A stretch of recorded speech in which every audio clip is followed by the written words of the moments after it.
C'est d'autant plus important sur la thématique des circuits courts et sur la question de l'organisation du travail de travailler avec des agriculteurs, parce qu'aujourd'hui on a relativement peu de recul sur les circuits courts. C'est une thématique qui est travaillée par les agriculteurs, parfois pour certains depuis une vingtaine d'années, mais il y a relativement peu de travaux en fait vraiment sur cette thématique-là qui ont été formalisés aujourd'hui.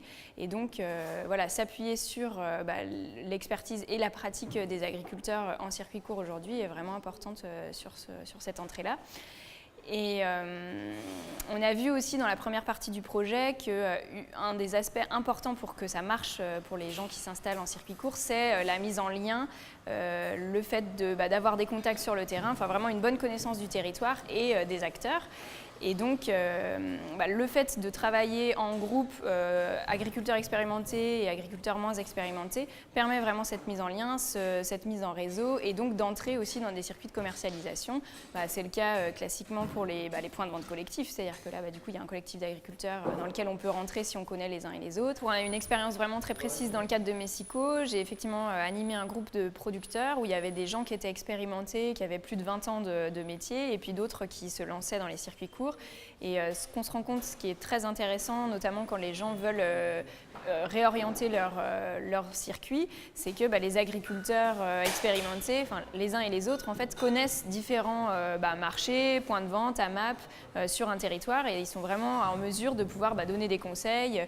Si c'est un marché qui fonctionne très bien, où il y a beaucoup de monde, c'est vraiment des éléments très précis et concrets qui peuvent aider les agriculteurs à aller sur ces circuits-là. Ça peut être le contact d'une AMAP où l'un des producteurs est déjà présent, je ne sais pas moi par exemple sur de la volaille ou du fromage, et puis il y a un maraîcher qui s'installe, et il va parler à l'AMAP de ce nouveau maraîcher qui s'installe, et donc du coup c'est une connaissance vraiment précise des circuits et de comment on peut y entrer.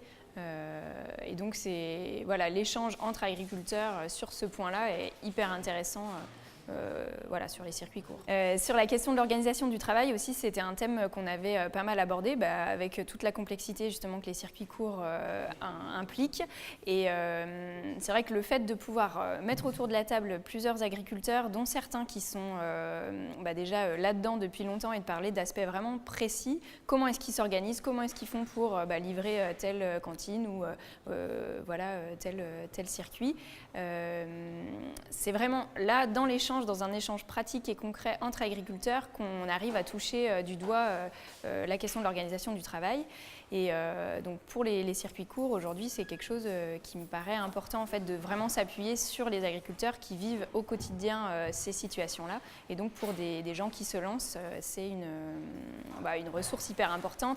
Les gens qui sont expérimentés sont vachement questionnants aussi pour ceux qui s'installent et qui vont mettre en place les choses. Et donc c'est des échanges assez naturels qui se font et qui sont, de mon point de vue, très productifs et très utiles.